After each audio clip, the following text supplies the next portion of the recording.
आज हम कक्षा 9 विषय विज्ञान में गति के समीकरण का निगमन ग्राफीय विधि से करेंगे। ग्राफ की सहायता से गति के समीकरणों का निगमन हम लोग करेंगे। बच्चों, आपको ज्ञात होगा कि गति के 3 समीकरण होते हैं। v बराबर u प्लस at, यस बराबर ut plus half at square, v square बराबर u स्क्वायर प्लस 2as। इस समीकरणों को ग्राफी विधि से हल करने के लिए वेग और समय के बीच हमको एक ग्राफ प्राप्त करना होता है, जो चित्र के अनुसार प्राप्त होता है। हम इसमें बताएंगे, माना कोई कण गति कर रहा है, कोई पदार्थ गति कर रहा है तथा समय t बराबर 0 पर ग्राफ में आपको स्पष्ट होगा यह मूल बिंदु है और इस मूल बिंदु पे समय का मान भी 0 होता है, वेग का मान भी 0 होता है। तो जो कण है, जो वस्तु है जो गति कर रहा है, उसका समय t बराबर 0 पर वेग जो है वह u है, यानी यहाँ है। जब समय t बराबर 0 है तो वस्तु का वेग u है, यानी वह बिंदु B पर है। जैसे जैसे समय बीतता है और समय 0 से t तक होते हुए बिंदु A तक जब पहुंचता है तो उस वस्तु का वेग जो है u से बढ़कर v हो जाता है, यानी इस बिंदु पे जो वेग है, यहाँ पे बिंदु D पर, वहाँ पर वेग जो है वह u है। अब जो है इस ग्राफ की सहायता से हमको गति के समीकरणों का निगमन करना है। तो सबसे पहले हम लोग प्रथम समीकरण का निगमन करेंगे। प्रथम समीकरण का निगमन।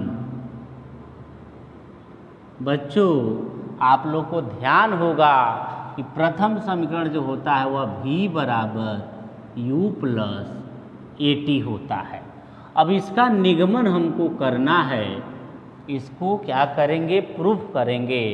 अब हम ग्राफ में ध्यान से देखेंगे तो जब वस्तु का वेग u से v होता है, समय t लगता है, तो उसके त्वरण में परिवर्तन हुआ होगा, उसमें त्वरण उत्पन्न हुआ होगा। तो हम क्या करेंगे, लिखेंगे त्वरण जो होता है, जब किसी ग्राफ से हम त्वरण निकालते हैं तो त्वरण का मान ग्राफ BD के BD का ढाल, जो वस्तु में त्वरण उत्पन्न होगा वह इस BD के ढाल के बराबर होगा। आप लोग पढ़े होंगे, ढाल को ही हम लोग प्रवणता कहते हैं। अब प्रवणता का मान tan थीटा के बराबर होता है। यदि यह कोण थीटा हम मान लें तो ग्राफ BD का ढाल जो होगा वह tan थीटा के बराबर होगा। फिर से त्वरण जो होगा वह tan थीटा बराबर आपको मालूम होगा लंब बटे आधार होता है। त्वरण बराबर, और लंब ध्यान से देखेंगे इस त्रिभुज में, त्रिभुज BCD में लंब जो होगा वह DC होगा, आधार जो होगा वह BC होगा, यानी DC बटे BC। ये हो गया। अब फिर से त्वरण DC का वैल्यू अगर देखिए तो यहाँ तक u है और यहाँ तक v है, तो इसका जो वैल्यू होगा DC का वह V माइनस यू के बराबर होगा। इसका मतलब DC के जगह पे हम लोग V माइनस यू रखेंगे और BC का वैल्यू जो है T के बराबर है तो ये T हो जाएगा। त्वरण को A से लिखते हैं तो A बराबर V माइनस यू बटे T। अब इसके बाद से जो है हम क्या करेंगे, तिर्यक गुणा कराएंगे तो V minus u equal to AT। अब हम U को दूसरे तरफ जब ले जाएंगे तो V बराबर U प्लस AT। यही गति का प्रथम समीकरण है जिसको हम लोग ग्राफीय विधि से प्राप्त किए हैं। अब हम लोग द्वितीय समीकरण का निगमन करेंगे। गति के द्वितीय समीकरण का निगमन तो यहाँ पर हम लिख लेंगे द्वितीय समीकरण का निगमन। और तीसरा समीकरण आपको मालूम होगा यस बराबर UT प्लस हाफ AT का स्क्वायर। यह दूसरा समीकरण है।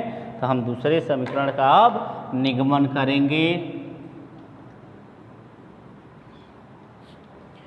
बच्चों इस बात का आप लोग बिल्कुल ध्यान देंगे कि अगर वेग और समय के बीच ग्राफ खींचा गया है तो उस ग्राफ द्वारा जो क्षेत्रफल घिरा होगा वह क्षेत्रफल उस वस्तु द्वारा चली गई दूरी के बराबर होता है।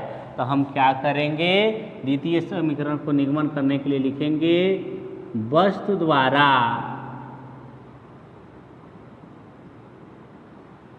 चली गई दूरी बराबर ग्राफ BD से घिरा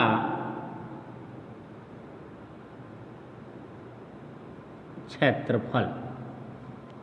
अब यह जो BD है इसको ध्यान से देखेंगे, यही BD है। यह कितना क्षेत्रफल को कवर किया है, तो यह जो है इतने एरिया को कवर किया है। ये सभी एरिया BD द्वारा घिरा है। तो हम क्या करेंगे, यहाँ से लिखेंगे। अब इसको हम दो भागों में बांट देंगे। यह BD एक त्रिभुज को कवर किया है और एक आयत को कवर किया है। तो हम लिखेंगे आयत, इसका नाम क्या है OACB का क्षेत्रफल प्लस दूसरा क्या है त्रिभुज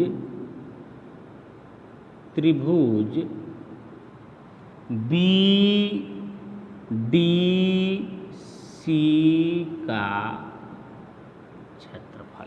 अब जो है आयत का क्षेत्रफल आपको मालूम होगा लंबाई गुणे चौड़ाई होता है। ये लिख देंगे लंबाई कितनी है U, चौड़ाई कितनी है T, यानी इसको लिख देंगे OB गुणे OA प्लस त्रिभुज का क्षेत्रफल आपको मालूम है 1/2 आधार गुणे ऊंचाई, यानी यह BC गुणे DC। ये आधार गुणे ऊंचाई हो गया। अब OB का मान आप देखेंगे तो U के बराबर है, OA का मान T के बराबर है तो UT प्लस हाफ BC का मान T है और DC का मान V माइनस U है। समीकरण 1 को अगर ध्यान से देखा जाए तो V बराबर U प्लस AT होता है या AT बराबर V माइनस U होगा। अब जो है यह जो V माइनस U है इसके जगह पर हम लोग AT रखेंगे तो ये UT प्लस हाफ टी, और इसके जगह पे ध्यान से देखिए हमने निकाला है यहाँ पर ए टी लिख देंगे। अब जो है U T plus half, T का टी में गुणा होगा तो टी स्क्वायर हो जाएगा, इसका मतलब हाफ ए टी स्क्वायर। और दूरी को यस से लिखते हैं तो यस बराबर U T plus half A T square, और यही गति का द्वितीय समीकरण है जिसको हम लोग ग्राफीय विधि से प्राप्त किए हैं। अब हम लोग इसके बाद तृतीय समीकरण का निगमन करेंगे। ये तृतीय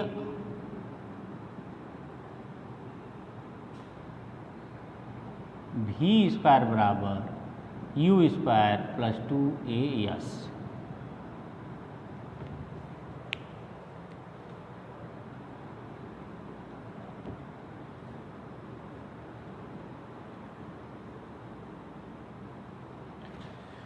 तृतीय समीकरण का निगमन करने के लिए फिर से इस ग्राफ के द्वारा घिरे हुए क्षेत्रफल का अर्जित क्षेत्रफल को हम प्राप्त करते हैं, लिखते हैं। तो चली गई दूरी बराबर ग्राफ द्वारा घेरा गया क्षेत्रफल। अब इसको हम क्षेत्रफल के दूसरे फार्मूले से ज्ञात करेंगे। ये होता है, यह एक समलंब चतुर्भुज है और समलंब चतुर्भुज का क्षेत्रफल होता है 1/2 समांतर भुजाओं का योग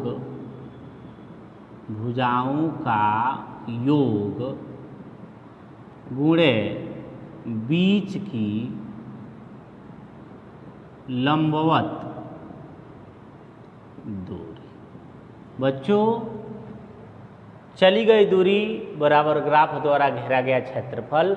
अब इस क्षेत्रफल को हम लिखेंगे, इसको हम समलंब चतुर्भुज कहते हैं और समलंब चतुर्भुज का क्षेत्रफल होता है 1/2 समांतर भुजाओं का योग गुणे बीच की लंबवत दूरी, या 1/2 समांतर भुजाएं कौन कौन सी हैं। तो यह भुजा और यह भुजा समांतर है, इसका माप u है और इसका माप v है, यानी 1/2 u प्लस v। बीच की लंबवत दूरी कितनी है, t है।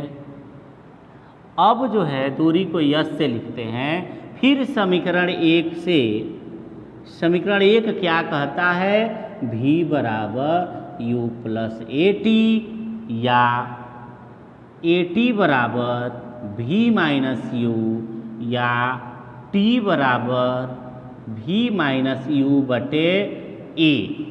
अब इस t के जगह पे v माइनस u बटे a भरेंगे तो s equal to 1/2 v plus u into t के जगह पे v माइनस u बटे a। अब इन दोनों का तिर्यक गुणा कराएंगे तो 2as आएगा और यह हो जाएगा a plus b a minus b, यानी a square minus b square, या v स्क्वायर बराबर u स्क्वायर प्लस 2as। यह गति का तृतीय समीकरण है। इस तरह से ग्राफीय विधि से हम गति के समीकरणों को निगमित करेंगे। धन्यवाद।